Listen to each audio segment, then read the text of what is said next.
திரு செந்தில்வேல் அவர்கள்ட்ட yes sir அதில் ஒரு சதி இருக்குன்னு முதல் நாள்ல இருந்து குற்றச்சாட்டாக முன்வைக்கிறாங்க. விஜயனுடைய ஸ்டேட்மெண்ட்டு அஃப்கோர்ஸ் அதான் சொல்லுது, கரூரில் மட்டும் ஏது நடக்கணும், இந்த உண்மை மக்களுக்கு தெரியும் அப்படின்னு.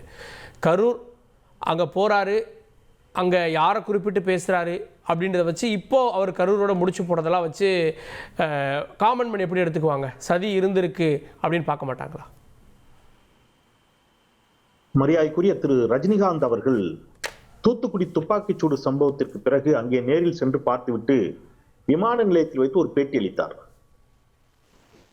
அப்ப அவர் ஒண்ணு சொன்னார், அங்க சமூக விரோதிகள் நுழைந்து விட்டார்கள் அப்படின்னு சொன்ன உடனே அப்ப அவருக்கு ஏதோ தெரிஞ்சிருக்கு போல இருக்கு, ஆதாரம் இருக்குதுன்னு சொல்லி இதே மாதிரி விசாரணை ஆணையம் அமைத்து ரஜினிகாந்த் அவரிடம் உங்களுக்கு தெரிஞ்ச தகவல்களை சொல்லுங்க அப்படின்னாங்க.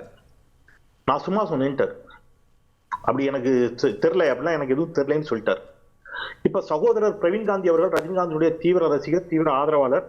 அங்க ஒரு பெரிய சதி நடந்தது உண்மை அப்படின்னு சொல்லியிருக்கிறாரு. உள்ளபடியே அப்படி ஒரு சதி நடந்திருப்பதை பற்றி அவருக்கு தகவல் தெரியாம அப்படி சொல்ல மாட்டார். சும்மா வாய்ப்புளித்தோ மாங்காய் புளித்தோன்னு பேசக்கூடியவர் அல்ல நம்முடைய சகோதரர் பிரவீன் காந்தி அவர்கள்.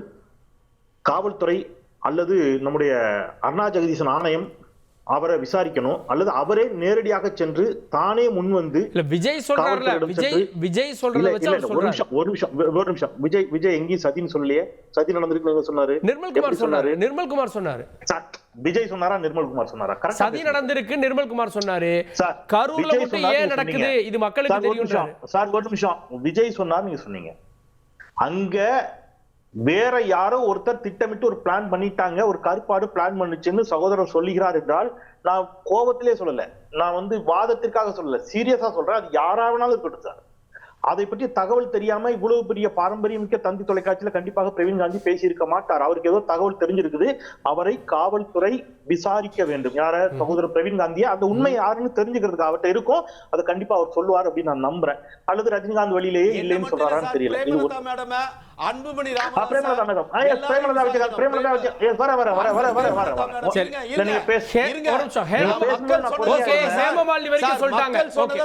கேளுங்க. மக்கள் ஒவ்வொருவரும் சொல்கிறார்கள்,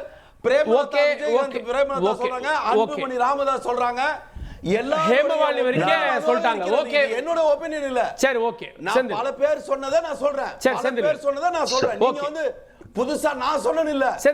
உங்கள் மனசாட்சியா சொல்லும். பேசுபவர் செந்தில் உங்கள் மனசாட்சியா சொல்லும்.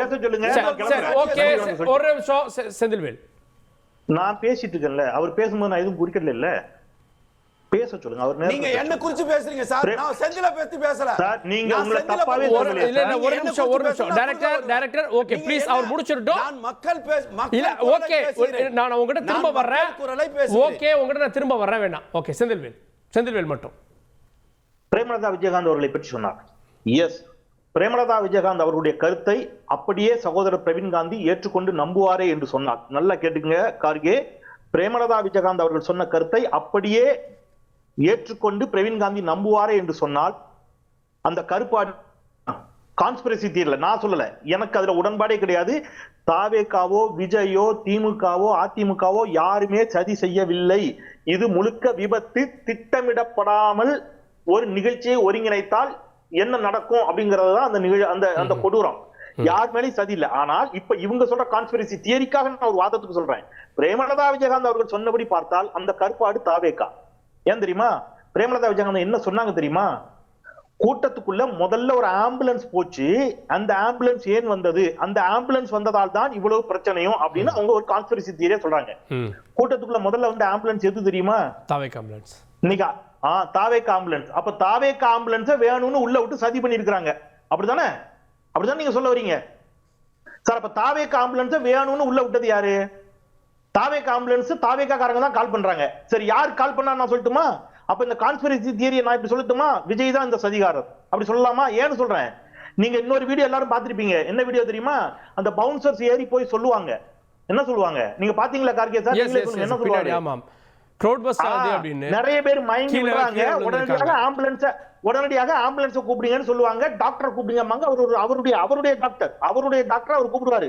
தாவேகாவினுடைய ஆம்புலன்ஸ் மட்டும் அங்க 7 ஆம்புலன்ஸ், 2 ஆம்புலன்ஸ் விஜயோடய வந்துச்சு, 5 ஆம்புலன்ஸ் அங்க நின்னுச்சு.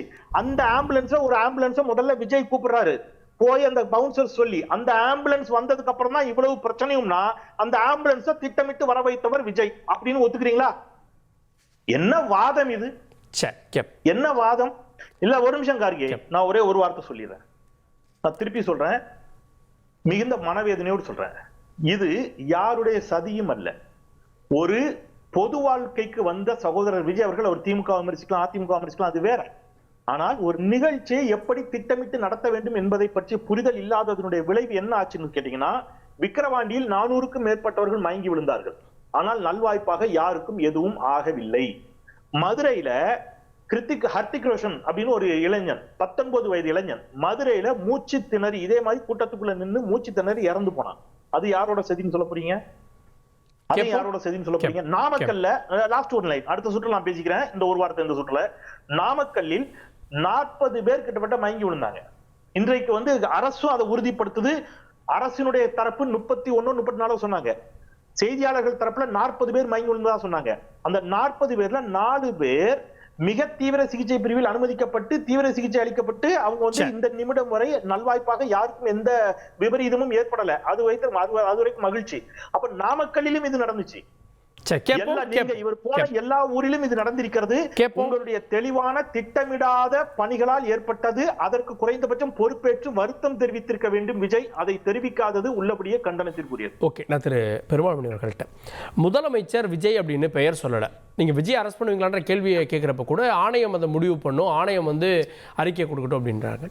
ஆனால் விஜயுடைய இந்த பதிலில் சிஎம் சார் பழிவாங்க நினைக்கிறீங்களா அப்படின்னு கேட்குறாரு. இது ரெண்டும் எப்படி ஒப்பிட்டு பார்க்குறீங்க? இது ரெண்டும் இப்போ நீங்கள் இந்த தலைப்பை நீங்கள் இன்றைக்கி ரொம்ப அருமையாக கட்டியிருக்கீங்க. இந்த தலைப்பை நீங்கள் கட்டினதுலே நுட்பமான ஒரு வார்த்தையை வச்சுருக்கீங்க, அரசு வெர்சஸ் விஜய். அந்த இடத்துலையே நீங்கள் இந்த ஒட்டுமொத்த விஷயத்தையும் சம்மப் பண்ணி வச்சுருக்கீங்க. இப்போது நான் உங்கள் தலைப்பை விரிவாக்கி பேசினாலே மொத்த விஷயங்களும் உள்ளே வந்துடும். என்னென்னா, இந்த தமிழ்நாட்டினுடைய பொலிட்டிக்கல் கல்ச்சர் இருக்குல்ல, அதையே சிஎம் ஒரு படி மேலே உயர்த்திட்டார் தன்னுடைய நடவடிக்கைகளால். ஏனென்றால் ஒரு புதிய கட்சி தொடங்கி ஒரு அன்பர் விஜய் அவர்கள் உள்ளே வருகிறார்கள். அப்படி வருகிற பொழுது அவருக்கு அவரே குறிப்பிடுவதைப் போல அவருக்கு எதிர்பாராத அளவில் மிகப்பெரிய கூட்டங்கள் வருகிறது. அவர் இன்றைக்கு ஆளும் கட்சியாக இருக்கிற திராவிட முன்னேற்றக் கழகத்தை நேரடியாக எதிர்க்கிறார். கரூரில் எதிர்பாராத ஒரு விபத்து நடக்கிறது. நம்ம தொலைக்காட்சிகள் எல்லாம் ஒரு செய்தி வந்தது, என்னன்னா, சென்னை வந்தடைந்தார் விஜய், கீழே கரூருக்கு புறப்பட்டார் முதலமைச்சர். இப்படி இந்த 2 லைன் எல்லாம் இது முன்ன பின்ன இருக்கலாம், ஆனால் இது எல்லாமே ஒரே நேரத்தில் நம்ம டிக்கரில் போட்டோம். அப்போ என்ன நடக்குது அப்படின்னா, முதலமைச்சர் இதை தாவேகாவினுடைய கூட்டத்தில் நடந்த ஒரு விபத்து அல்லது ஒரு புதிய அரசியல் கட்சியில் நடந்த ஒரு விபத்து அப்படின்லாம் பார்க்கல. தமிழ்நாட்டுக்குள்ள இப்படி ஒரு விபத்து நடந்திருக்கு, ஒரு நெரிசல் மரணம் நடந்திருக்கு. அப்போ இந்த அரசு என்ன பண்ணணும்? அவர் இன்னொரு விஷயம் பண்ணுறாரு பாருங்க, இது ஒரு அரசியல் கட்சியில் நடந்திருக்கு.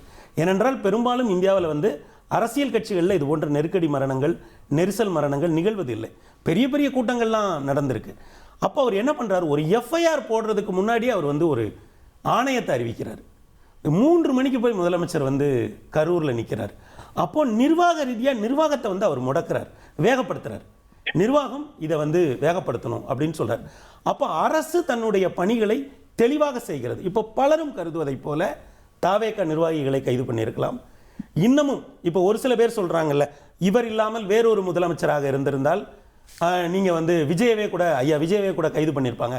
ஆனால் ஐயா ஸ்டாலின் என்ன பண்றாருன்னா, இந்த பொலிட்டிக்கல் கிளைமேட் இனிமே வேண்டாம், ஒரு புதுமையான பொலிட்டிக்கல் கிளைமேட்டுக்குள்ள நம்ம போகலாம், ஒரு அரசியல் ரீதியாக இதை எந்த இடத்துலையும் நம்ம முன்னெடுக்கவே வேண்டாம் அப்படின்ற முடிவுக்கு அவர் வரார். அவர் எந்த இடத்திலையுமே தாவேகாவை நேரடியாக குறிப்பிட்டோ அல்லது நிர்வாகிகளை சுட்டிக்காட்டியோ சொல்லவே இல்லை. அரசு அதிகாரிகளுமே கூட 2 விதமா இருக்காங்க. ஒன்று காவல்துறை அதிகாரிகள் சில விளக்கங்களை கொடுக்குறாங்க. ஆனால் முதல்வரையா இன்னொரு காரியத்தை பண்றாரு, என்னன்னா, சமூக வலைதளங்களில் ஒரு ஆதாரம் இல்லாமல் பதிவிடப்படுவதற்குல அதை இந்த நேரத்தில் நீங்க பண்ணக்கூடாது, இது தப்பு அப்படிங்கிறத சட்ட ரீதியாக அப்ப என்னன்னா, ஒருவர் இருவரை கைது செய்த பிறகு நீங்க இன்னைக்கு சமூக வலைதளம் பார்த்தீங்கன்னா, கரூர் பற்றி மனம் போல எழுதி கொண்டிருந்தவர்கள் எல்லாமே அவருடைய பதிவுகளை நீக்குகிறார்கள் அல்லது புதிய பதிவுகளை போடுவதற்கு தயங்குகிறார்கள்.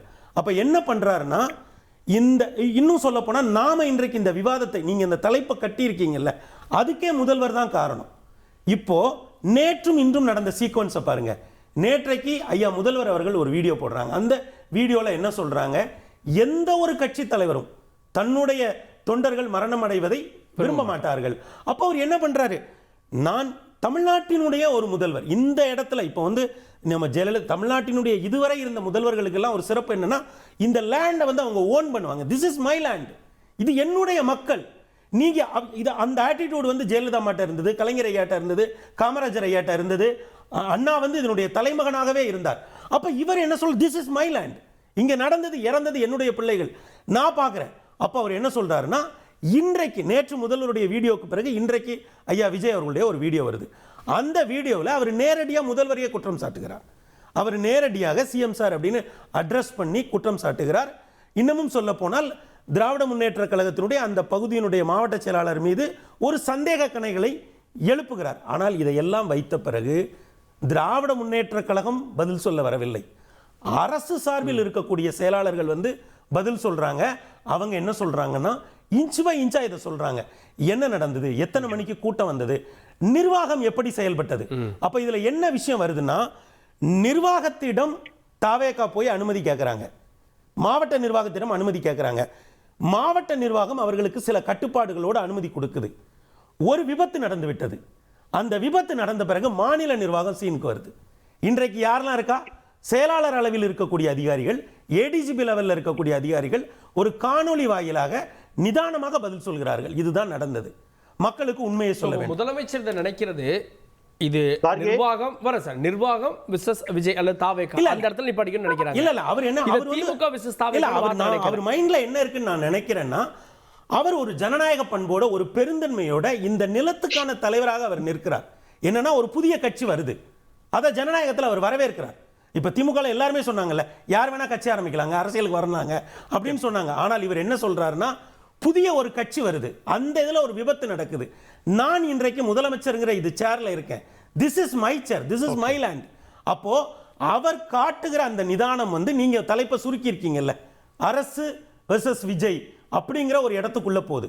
இப்போ இதுல 3 இடம் இருக்கு. ஒன்னு வந்து மரபான பத்திரிகைகள், அவங்க நிதானமா ஒரு விஷயத்தை சொல்றாங்க. என்னன்னா, மிக மூத்த பத்திரிகைகள், நூற்றாண்டுகளாக இருக்கக்கூடிய பத்திரிகைகள் கூட தாவேகாவை நேரடியாக குற்றம் சாட்டி தலையங்க எழுதுறாங்க.